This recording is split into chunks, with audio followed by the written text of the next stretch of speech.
ഹൗസാണ്. എന്റെ പെർമനന്റ് അഡ്രസ്സാണ് ഈ ഹൗസ്.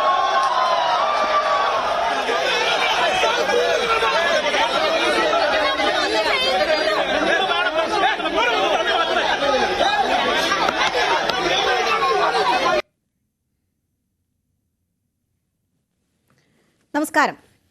എറണാകുളം അങ്കമാലി അതിരൂപത ആസ്ഥാനത്ത് 3-ാം ദിവസവും നടന്ന കയ്യാങ്കളിയാണ് കണ്ടത്. പകൽ മുഴുവൻ നീണ്ട സംഘർഷാവസ്ഥയ്ക്ക് വൈകിട്ടോടെ നേരിയായവുണ്ട്. ഇപ്പോഴും പ്രാർത്ഥനായജ്ഞം തുടരുകയാണ് വൈദികർ. പ്രതിഷേധം തുടരുന്നതിനിടെ അതിരൂപതയിൽ ഭരണമാറ്റമെന്ന നിർണായക തീരുമാനവും സിനഡ് കൈക്കൊണ്ടു. അപ്പോസ്തലിക് അഡ്മിനിസ്ട്രേറ്റർ എന്ന പദവി ഒഴിവാക്കി bishop Joseph Pamplany major arch ബിഷപ്പിന്റെ വികാരിയായി എറണാകുളം അങ്കമാലി അതിരൂപതയിൽ ഭരണം നടത്തും. സമരം ചെയ്യുന്ന വൈദികരുടെ ആവശ്യങ്ങൾ അംഗീകരിക്കപ്പെട്ടോ? വൈദികരും വിശ്വാസികളും തെരുവിൽ തമ്മിൽ തല്ലുന്നത് അവസാനിക്കുമോ? കുർബാന തർക്കം ഉൾപ്പെടെയുള്ള പ്രശ്നങ്ങളിൽ പാംപ്ലാനി പരിഹാരം കാണുമോ എന്നതാണ് നമ്മൾ പരിശോധിക്കുന്നത്. സ്വാഗതം. ഈ ചർച്ചയിൽ എനിക്കൊപ്പം ഡോക്ടർ ചാക്കോ കാളാമ്പറമ്പിൽ സഭാനുകൂലി, ഫാദർ ജോസ് തേങ്ങാത്തറ അതിരൂപതാനുകൂലി, ശ്രീ റെജി ലൂക്കോസ് ഇടത് സഹയാത്രികൻ എന്നിവർ ചേരുകയാണ്. ആദ്യം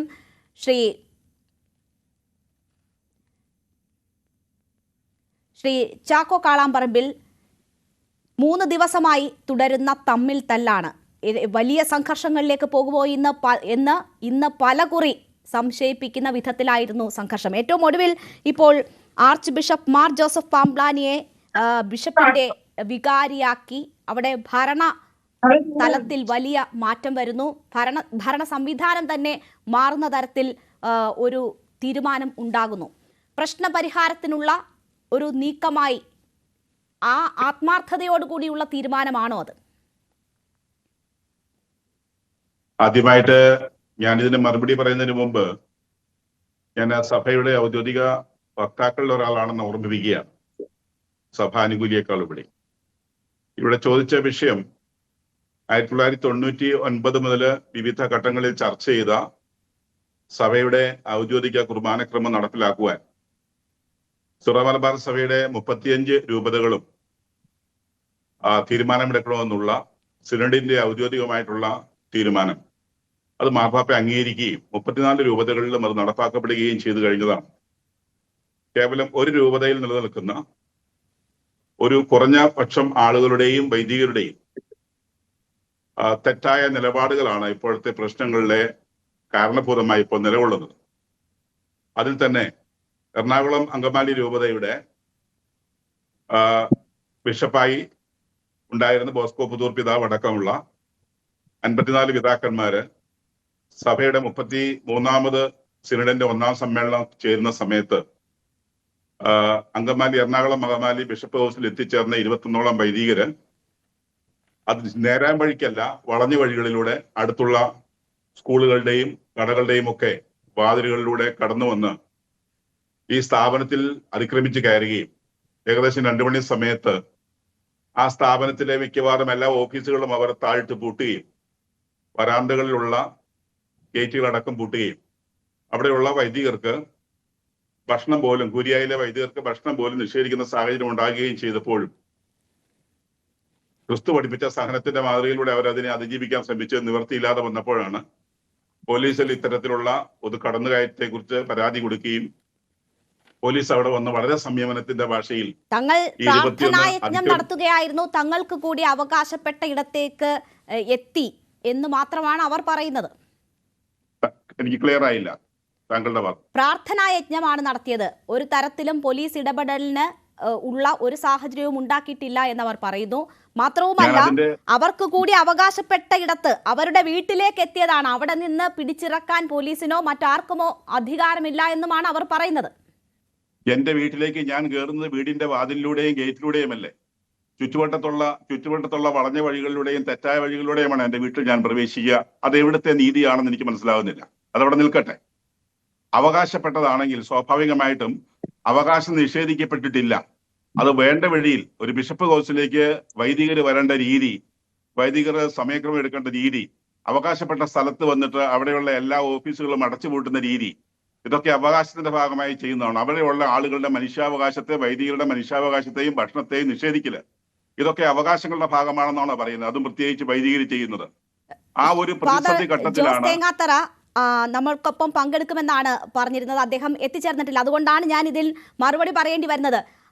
അവിടെ വൈദികർക്കെതിരെ നടപടിയെടുത്തിരിക്കുകയാണല്ലോ, അവരെ തിരിച്ചെടുക്കണമെന്ന് പറഞ്ഞിട്ടാണല്ലോ അവിടെ അവർ പ്രതിഷേധിക്കുന്നത്. ആ സാഹചര്യത്തിലാണ് അത്തരത്തിൽ അവർക്ക് അവിടേക്ക് പ്രവേശിക്കേണ്ടി വരുന്ന ഒരു സാഹചര്യം ഉണ്ടായത്. അത് തെറ്റായ താങ്കളുടെ പ്രസ്താവന തെറ്റാണ്.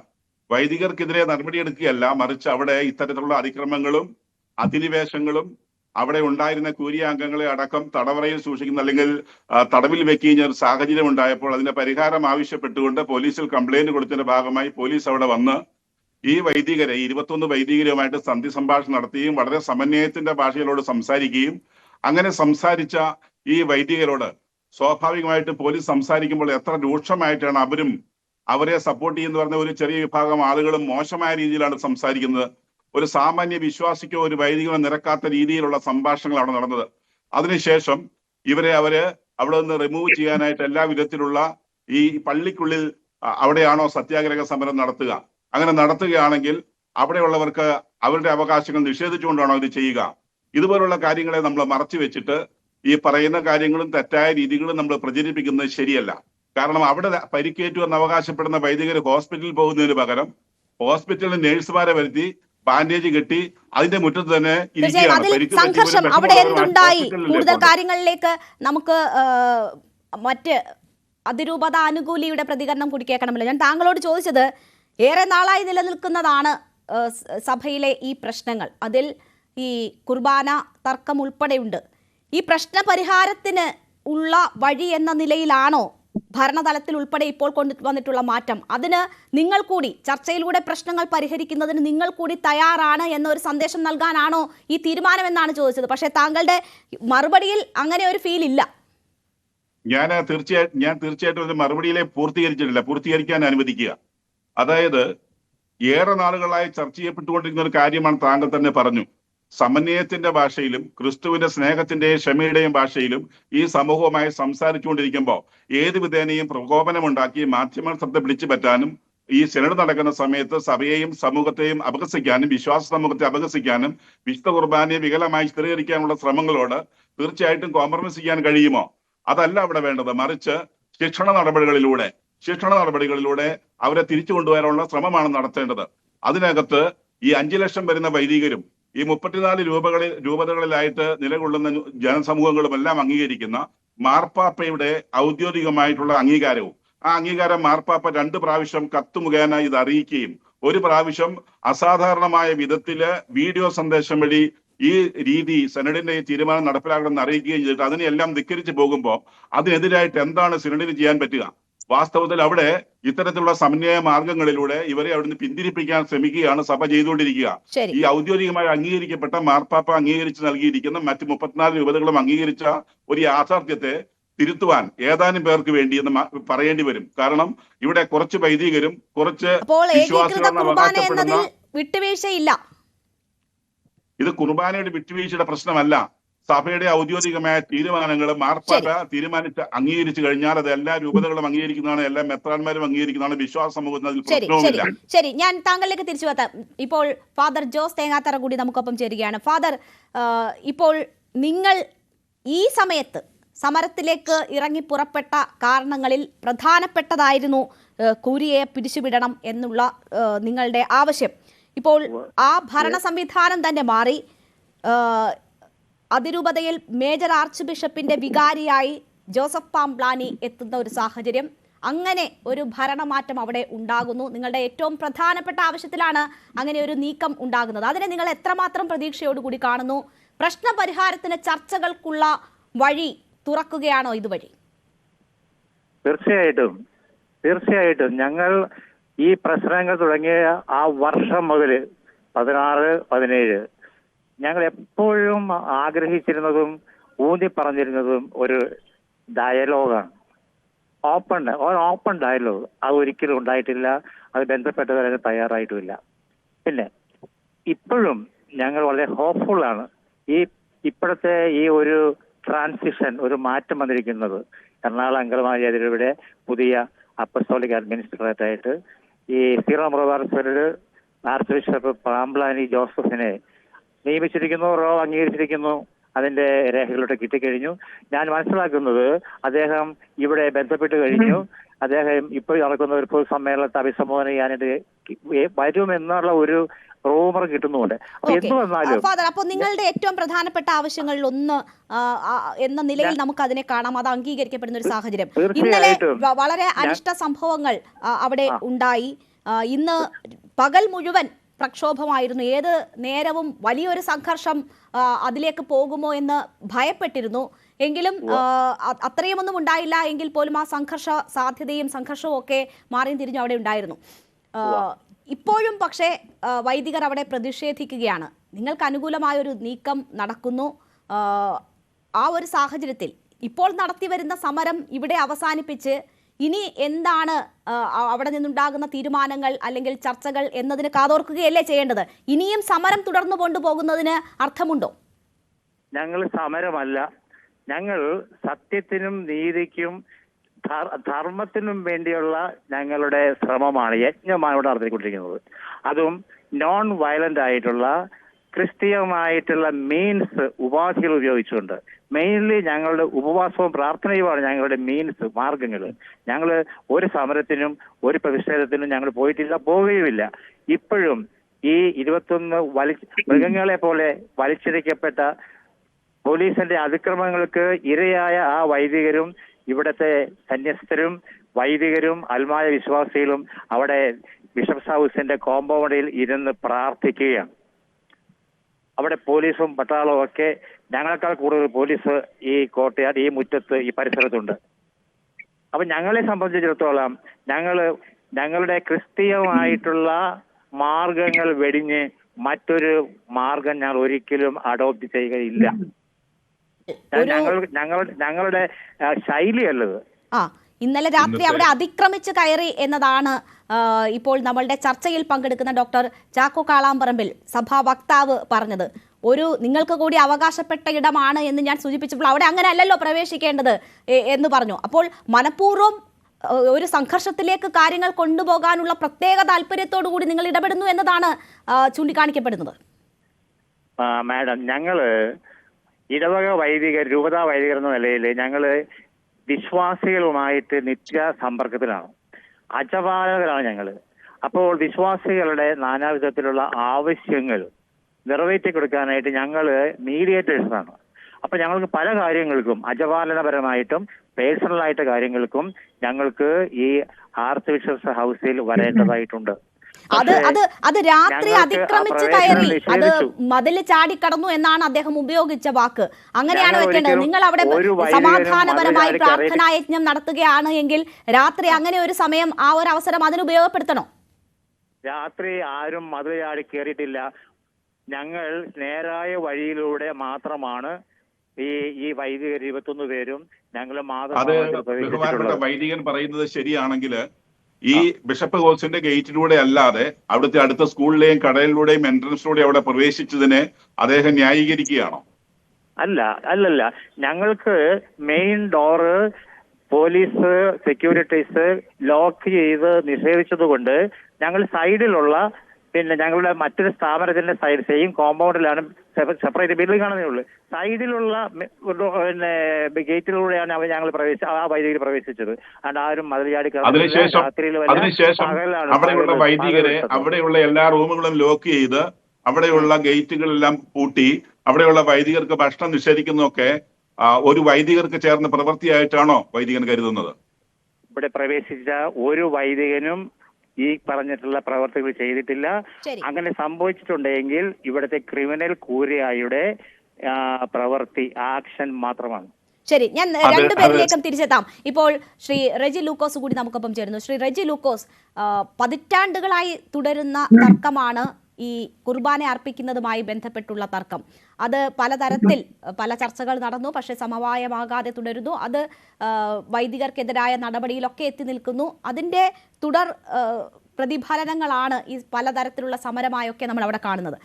അതൊരു വിശ്വാസത്തിൻ്റെതുമായൊക്കെയുള്ള ഒരു പ്രശ്നമാണ്, വളരെ വൈകാരിക പ്രശ്നവും ഒക്കെയാണ്. അവിടെയാണ് ഇന്നലെ പോലീസ് വളരെ രാത്രി, നമുക്ക് CCTV ദൃശ്യങ്ങൾ തന്നെയുണ്ട്, വൈദികരെ എങ്ങനെയാണ് കൈകാര്യം ചെയ്തതെന്ന് കാണാം. അപ്പം ഒരു പക്ഷം ചേർന്നുള്ള നടപടി പോലീസിന്റെ ഭാഗത്തു നിന്നും ഉണ്ടായി എന്നതാണ് അവർ ആരോപിക്കുന്നത്. അങ്ങനെ ഏതെങ്കിലും പക്ഷം ചേർന്നുകൊണ്ട് ഉള്ള ഇടപെടലാണോ പോലീസ് ഈ കാര്യത്തിൽ കാണിക്കേണ്ടത്?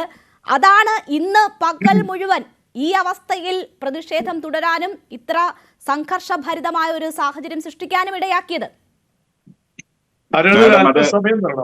അതായത് ആദ്യം പറയാനുള്ളത് ആകെ അരമണിക്കൂറാണുള്ളത്. അല്പസമയം തരണം. ആദ്യം എനിക്ക് പറയാനുള്ളത്, ക്രിസ്തുവിന്റെ ഒരു വചനം ഐക്യരാഷ്ട്രസഭ ഏറ്റവും നല്ല the best message of this world എന്ന് പറഞ്ഞ് അംഗീകരിച്ചിരിക്കുന്നത് നിന്നെ പോലെ നിന്റെ അയൽക്കാരെ സ്നേഹിക്കുക എന്നുള്ളതാണ്. രണ്ടാമത് യേശു ക്രിസ്തു ലോകത്തിന് കൊടുത്തൊരു വലിയ മെസ്സേജ് ഉണ്ട്, ഭൂമിയിൽ സന്മനസ്സുള്ളവർക്ക് സമാധാനം എന്ന് പറഞ്ഞത്. സത്യം പറയുകയാണെന്നുണ്ടെങ്കിൽ രേണുക ഇപ്പൊ എന്നോട് ചോദിച്ച ചോദ്യത്തിന് ഒരു പ്രശ്നമുണ്ട്. പതിറ്റാണ്ടുകളായിട്ട് നിലനിൽക്കുന്ന കുർബാനത്തർക്കാന്ന് അങ്ങനെ ഒരു പതിറ്റാണ്ടുകളുടെ പാരമ്പര്യത്തിനില്ല. ഏകീകൃത കുർബാനക്രമം ഇവിടെ അംഗീകരിച്ചിട്ട് സിനഡ് അംഗീകരിച്ച് മാർപ്പാപ്പ അംഗീകരിച്ചിട്ട് ഏതാനും വർഷങ്ങൾ മാത്രമേ ഉള്ളൂ. അവിടെ പതിറ്റാണ്ടുകൾ നീണ്ട ഒരു തർക്കവും ഈ കത്തോലിക്ക സഭയിൽ കേരളത്തിലില്ല. അതാദ്യം നിങ്ങൾ മനസ്സിലാക്കുക. 46 ലക്ഷം വരുന്ന ഒരു ജനസമൂഹമാണ് കേരളത്തിലെ കത്തോലിക്ക സഭ. അതിൽ ലാറ്റിൻ കാത്തലിക്സിനെ മാറ്റി നിർത്തിയ റോമൻ കാത്തലിക് എന്ന് പറയുന്നതാണ് 38-39 ലക്ഷത്തോളം വരും. വളരെ സമാധാനപ്രിയരായിട്ടുള്ള, വളരെ വിശ്വാസത്തിൽ അടിയുറച്ച് ജീവിക്കുന്ന, വലിയ രീതിയിലുള്ള സമൂഹത്തിന് എല്ലാ തലത്തിലും കോൺട്രിബ്യൂഷൻ നൽകിക്കൊണ്ട് മുന്നേറുന്ന ലോകവ്യാപകമായിട്ട് ഉള്ള ഒരു സഭയാണ് ഈ റോമൻ കാത്തലിക് എന്ന് പറയുന്നത്. സത്യത്തിൽ ഈ സമൂഹത്തിന് അപമാനവും നാണക്കേടും ലജ്ജയും ഉണ്ടാക്കിക്കൊണ്ടിരിക്കുകയാണ് ഈ എറണാകുളം അങ്കമാലി അതിരൂപതയിലെ ഏതാനും വൈദികരും കുറച്ച് വിശ്വാസ അടിമകളും. ഇതാണ് അതിന്റെ വസ്തുത എന്ന് പറയുന്നത്. ആര് നിശ്ചയിച്ചാൽ ബഹുമാനോട് വൈദികർ ഇത് കേൾക്കുന്നുണ്ടല്ലോ. ഇന്ന് അവരെന്തൊക്കെയാണ്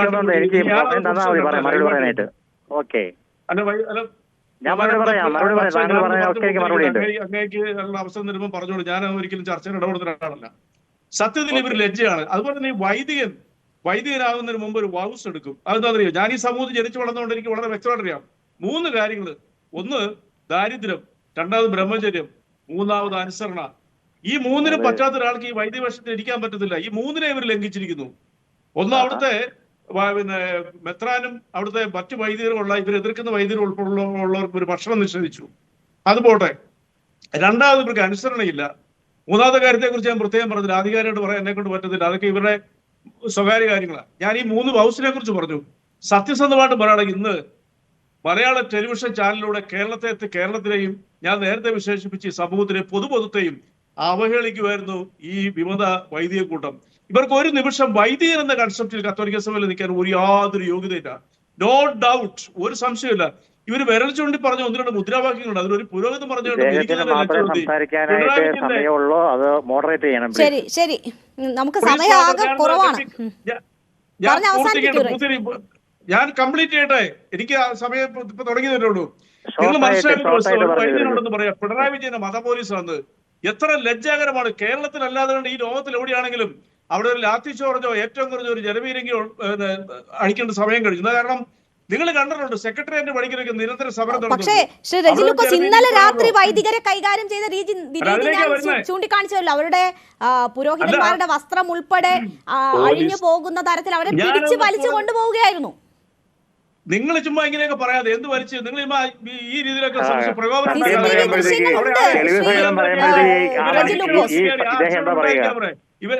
ഇവർ ഇപ്പൊ തന്നെ എങ്ങനെ കാണിക്കുന്നത് മാന്യതയില്ലായ്മയാ. ഈ ചർച്ചയിൽ പോലും ഇവരെല്ലാം അവിടെ പോയി തെരുവുയുദ്ധം നടത്തി ആ ദേവാലയത്തിനുള്ളിൽ ഇവർ ഇടിച്ചു കയറി ആ മതിൽ ചാടി ഇവർ ചെല്ലാൻ. ഇതാണോ ഇവരെ പഠിപ്പിച്ചിരിക്കുന്ന ദൈവികത?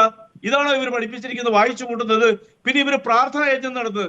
എന്താ പ്രാർത്ഥന എന്ന് ഈ വൈദ്യൻ അറിയാമോ? ഈ പ്രാർത്ഥന എന്ന് പറയുന്നത് ദൈവവുമായിട്ടുള്ള ഒരു കമ്മ്യൂണിക്കേഷൻ ആണ്. ആക്ച്വലി ഇവർ ചെയ്തെന്താ? അത്തരം സമീപനങ്ങളാണോ പോലീസ് നടപടി അനിവാര്യമാക്കിയത്?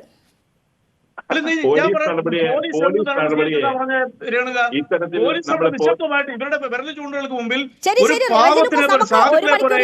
ഞാൻ ആദ്യം തന്നെ താങ്കളോട് സൂചിപ്പിച്ചു. ശ്രീ ജോസ് തേങ്ങാത്തറ, താങ്കൾ പറയൂ. ഇത് പറയുന്നതിനൊക്കെ മറുപടി ഉണ്ട്. ഒന്നാമത്തെ കാര്യം, ഇവിടെ ഒരു വൈദികനും വ്രതപ്രയാണത്തിട്ടില്ല. രണ്ടാമത്തെ കാര്യം അദ്ദേഹം പറയുന്നു മാഡം പറഞ്ഞതാണ് ശരി. ഞങ്ങൾ 60 വർഷത്തിന് മേലെ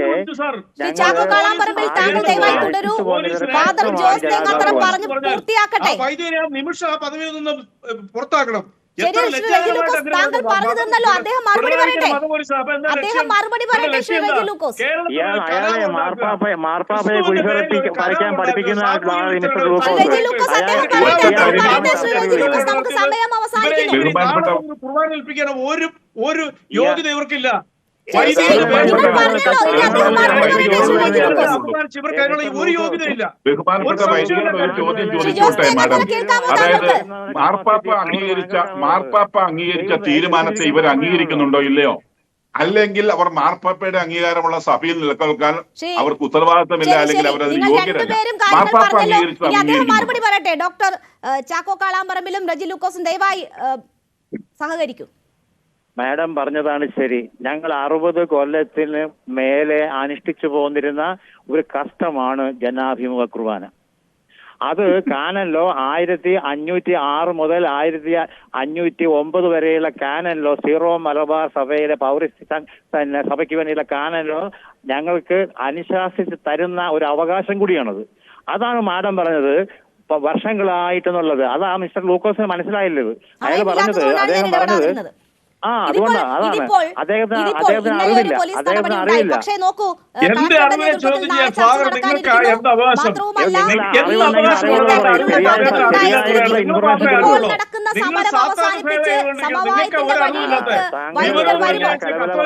മാർപ്പാപ്പയെ ധിക്കരിച്ചുകൊണ്ട് നിങ്ങൾ സംസാരിക്കുന്നുണ്ട്. എന്റെ അറിവിനാണ് ചോദ്യം ചെയ്യുന്നത്. നിങ്ങളൊരു വൈദികനാണ്. നിങ്ങൾ എത്രയും പദവി ഉപേക്ഷിക്കണം. മാർപ്പാപ്പയെ കുരിശുവരപ്പിക്കാൻ പഠിപ്പിക്കുന്ന ആളാണെന്ന് എനിക്ക് മനസ്സിലായി.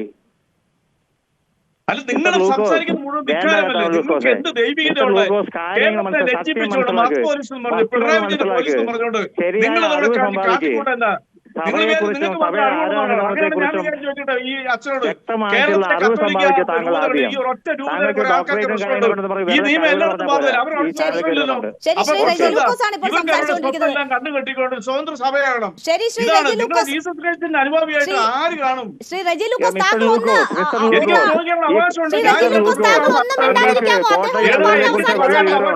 എനിക്ക് വിവരമില്ല. ആ മനുഷ്യൻ പറഞ്ഞു കേട്ടില്ലേ? ഞാൻ സൂചിപ്പിച്ച ഏതെങ്കിലും കാര്യങ്ങൾ അങ്ങേ കണ്ണിക്കാവോ? 60 വർഷത്തെ പാരമ്പര്യത്തിൽ എന്ത് പിന്തിരായിരുന്നു പറയുന്നത്?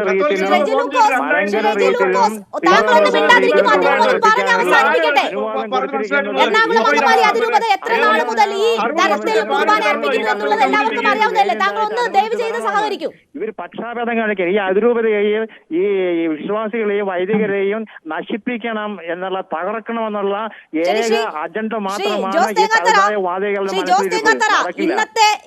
ഇന്നിപ്പോൾ നിങ്ങൾക്ക് അനുകൂലമായ ചില തീരുമാനങ്ങൾ ഉണ്ടായിരിക്കുകയാണ്. പ്രതീക്ഷയോടുകൂടിയെങ്കിലും സമീപിക്കാൻ കഴിയുന്ന ദൈവമുണ്ട്. ദൈവം എന്ന് പറയുന്നത് ക്രിസ്തുവിന്റെ സഭയാണ്, അല്ലാണ്ട് ലൂക്കോസിന്റെയും കരുതായവാദികളുടെ സഭയല്ല ഇത്. ക്രിസ്തു രക്തസാക്ഷിത്വം വഹിച്ച ക്രിസ്തുവിന്റെ അത്തരം വിദ്വേഷ പരാമർശങ്ങളിലേക്ക് പോകണ്ട ശ്രീ ജോസ് തേങ്ങാത്തറ. ഞാൻ ചോദിക്കുന്നത്, ഇന്നിനിപ്പോൾ നാളെ കളക്ടറുടെ നേതൃത്വത്തിൽ ചർച്ചയൊക്കെ നടക്കാനിരിക്കുന്നു. മറ്റ് പ്രശ്നങ്ങൾ പരിഹരിക്കാൻ ഭരണമാറ്റം ഉൾപ്പെടെയുള്ള നടപടികൾ വരുന്നു. അപ്പോൾ ഈ പ്രതിഷേധം അവസാനിപ്പിച്ച് ഒരു ടേബിളിന് മുന്നിൽ ഒരു ചർച്ചയ്ക്ക് തയ്യാറാവുകയല്ലേ വേണ്ടത്? അപ്പോൾ അതിനുള്ള മുൻകൈ നിങ്ങൾ എടുക്കുമോ? തീർച്ചയായിട്ടും ഞങ്ങൾ അതിനു വേണ്ടി തന്നെയാണ്.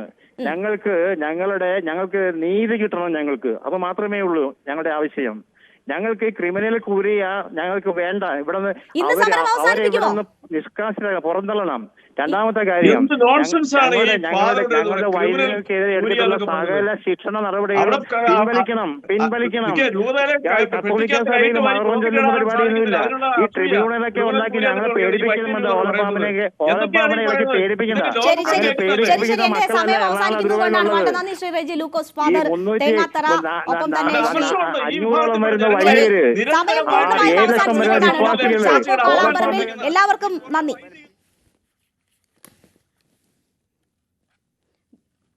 ചർച്ച ഇവിടെ സമാപിക്കും.